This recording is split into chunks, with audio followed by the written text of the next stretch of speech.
What's up YouTube, Ace Trainer Luke here, and welcome back to our Radical Red version 4.0 Nuzlocke. This is a difficulty ROM of Pokemon Fire Red that is meant to simulate elements of competitive Pokemon into a playthrough. Last time we picked our starter and our first encounters up and stumbled our way through the early game and up through Nugget Bridge. We're still deathless at this point in the run and I'm feeling okay about our encounters. The next section of Radical Red early game ramps up the difficulty and forces us to get more creative in our problem solving. You see, after talking to Bill and changing him from a Pokemon to a human, which is still one of the wildest things ever to be included in a game, the storyline wants you to fight Misty.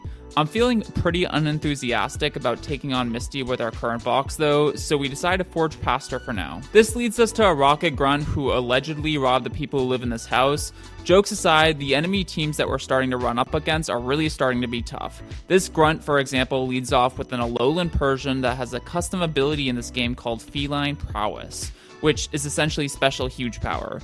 If you're lucky enough to have an answer to this thing, you probably don't outspeed it, and Persian can simply parting shot to improve its positioning. We decide our best answer is to evolve the Chinchou we picked up on Route 25 to Lantern and try to outlast it by clicking moves like Thunder Wave and Confuse Ray. Eventually, we weaken it enough so that Kricketune can finish it off with a super effective Bug Bite.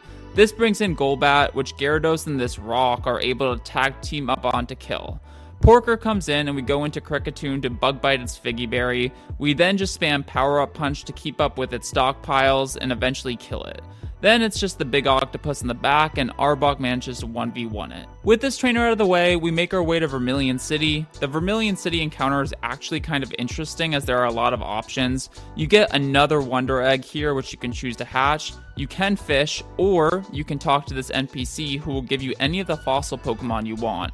I'm actually not sure what the best option is here, and it might depend on your box, but we haven't managed to get a grass type yet, so we talk to the fossil man and pick up a Lilip. You might have noticed that while I picked up all my encounters early, I'm starting to skip some encounters now and choosing to delay them. This strategy is essentially being successful in a Radical Red Nuzlocke, and we'll talk more about that later. With our last pre-Misty encounter in hand, we're all ready to concoct a devious plan to try and best the wannabe mermaid. Before heading over to Cerulean Gym, we make a couple stops. In Cerulean City, you can talk to the Move Relearner, which will give you the ability to reteach your Pokemon moves they may have forgotten. Similarly, Vermilion City has a Move Tutor that will teach your Pokemon all of the elemental punches if they are compatible. Before taking on Misty, we give our Monferno Thunder Punch and lead it up against her Frogadier to zap it for over 50% of its health. Because I gave my Monferno a Pasho Berry, Frogadier is encouraged to go for Rock Tomb for speed control, which also turns it into a Rock type because of Protean. This lets us fire off a Mach Punch for a range to kill. Unfortunately, we missed the range and it flip turns out, burning our Pasho Berry. Clodsire comes in and we pivot through Gyarados into Raticate. After knocking off Claude's Iapapa Berry, Raticate lands a Zen Headbutt Flinch and then finishes off the Swamp Monster. Starmie comes in and luckily we are never to crit and click Knock Off to get rid of its Citrus Berry along with most of its health.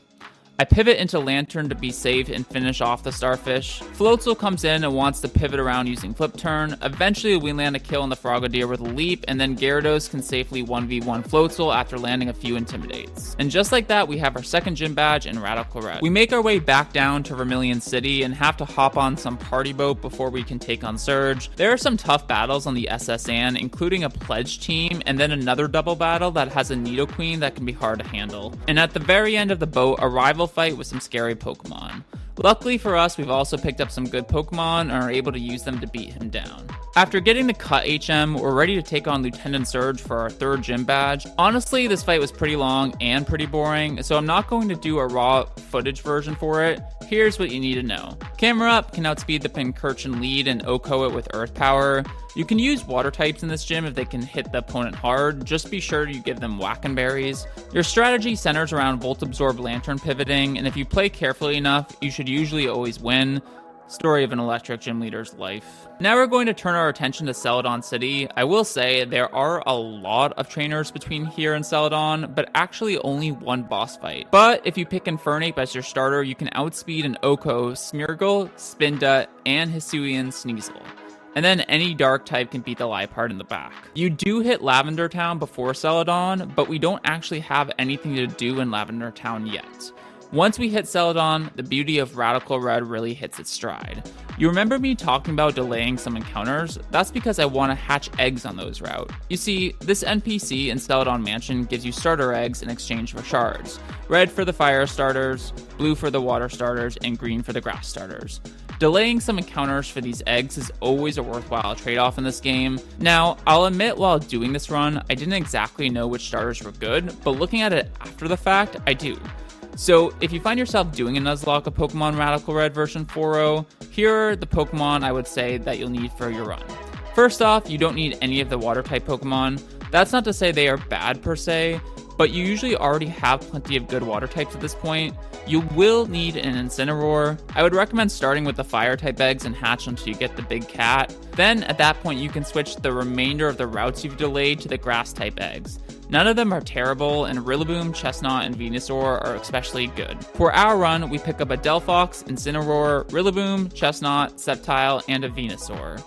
As for the Celadon City encounter itself, you'll want to utilize the game corner for that. I don't think there's any clear pick here. My recommendation would be to delay the game corner encounter for as long as possible until there's a fight you get stuck on and need a certain Pokemon. Speaking of game corner, the Underground Rocket Hideout counts as its own separate Met location. In Celadon City, Professor Oak's aid will give you a Sevian egg that is almost always worth hatching, and I recommend hatching that here. And with our encounters all caught up, we're ready to bust up Erika's Flowery Gym and try to get our 4th gym badge. Very well, but I shall not lose. Erika, the problem is I've kind of got the same mentality. Alright, there's the Rillaboom. This is Grassy Glide, U-Turn, High Horsepower, Drain Punch. Thankfully, we are faster, obviously. Salazzle's a pretty speedy Mon, because this does, in fact, have a high horsepower kill on us. However, we have Charcoal Modest Flamethrower for always a kill. This is a switch heavy AI, so it probably would feel somewhat tempted to switch out of this into a Mon. The problem is the best fire resist is the Venusaur, but since the Venusaur hasn't Mega Evolved yet, it's in base form, it would drop to this. It doesn't, and when it Mega Evolves, it gets thick fat, but it hasn't Mega Evolved yet. So I think that I would suspect that we're just gonna get the kill here. Yeah, she's gonna let us have it, which is fine. But even if she had swapped out, nothing on the team really wanted to take that attack. So this is great. Now, I don't actually know what the AI is going to go into here. Goes Electrode immediately. That's fine. We have a hard answer to this in Magnezone. Let's see what it does. Just going to boom. Okay. So Magnezone was a really nice answer here. And this also frees Magnezone up to do stuff on the rest of the fight, potentially. We're going to get some grassy terrain healing. Let's see what it sends out. Goes for the Venusaur, okay. Probably for Earth Power, right? Yeah. So that Electro, by the way, was Life Orb, Thunderbolt, Chloroblast, Hidden Power, Ice, Explosion. And I kind of hinted at this earlier. I wasn't thrilled with the Magnezone encounter, but it actually has a really unique typing that handles that Electrode, which is normally hard to do. Because we could have switched into any move pretty comfortably there. Alright, I am going to pause. This Venusaur is going to Mega Evolve. Let's just see what's going on. I got no other switchers, right? So it has to be Staraptor here.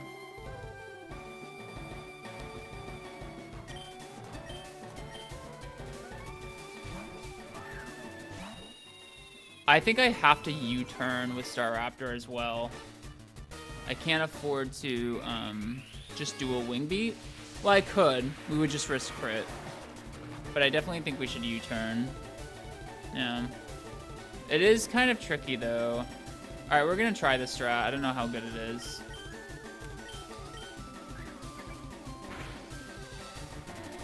It's good damage. We are going here.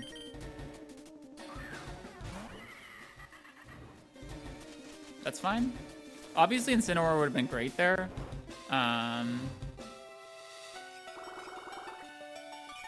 But it's fine. Alright, back to Staraptor now. Yeah, Incineroar would have been really, really good there. Could have got Fake Out for free.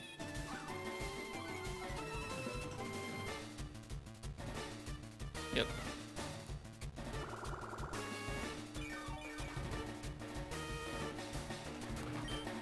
Okay, I get U-turn again now.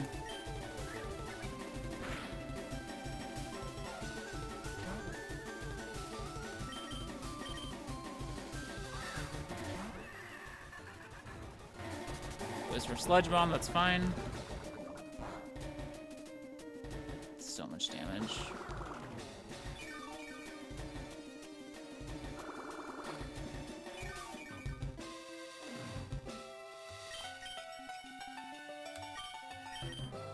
Okay, go in here.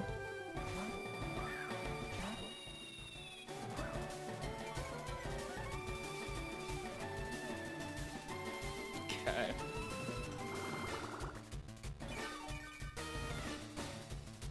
I think I'm gonna send it now. All right, hopefully we've improved this range. It looks pretty good. Nice, Staraptor. Okay. Yeah, we needed the chip damage from a couple U-turns to make that work. I think that was the right play, and that was actually kind of textbook. And we got rid of Grassy Terrain. This is so freaking good. Okay. Now, Meowscarada can actually kill me.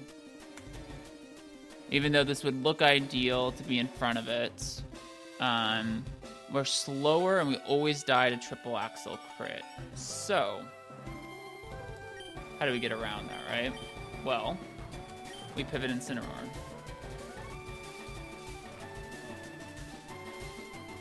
And this is why I was reluctant to go Incineroar on the previous turn, because I knew I needed it for this interaction. All right, we're gonna get an Intimidate, which actually does affect the triple axle damage. All right, this is gonna be an Ice type now.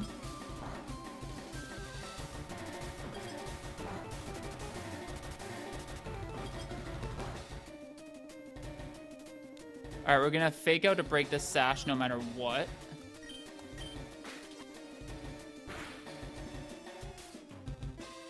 Now I suspect that it could U-turn or switch out on me. I'm gonna U-turn to, okay, it goes for a knockoff. That's totally fine. I don't think we kill with our U-turn here, but what this does, so we U-turn out. And as I was saying, we don't have anything faster here, right? So one option would obviously be pivoting into, well, actually, now that's taken that much damage, I have a couple options, which is kind of funny, to be perfectly honest with you. But, yeah. Because I could probably kill it with Quick Attack here. But we'll go here.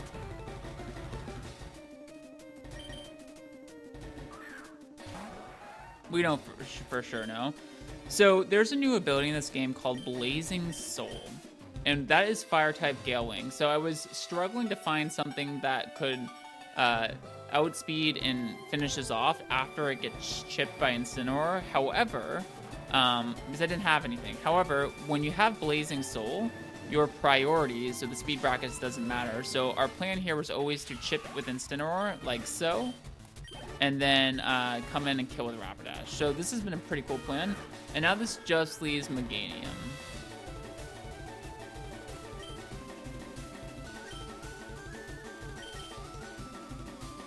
This is what we brought it for, and I think it's a little bit safer here. If it's no AP boost, then we automatically win. Okay, it doesn't, so now we can just Sludge and it's game. This is why we went Liquid Ooze, because this thing has Giga Drain. Although, ironically, it wasn't going for Giga Drain there, because it's Triage, so that would have been priority. So I don't know what it was going for. Okay, I think that was our cleanest gym leader yet, though.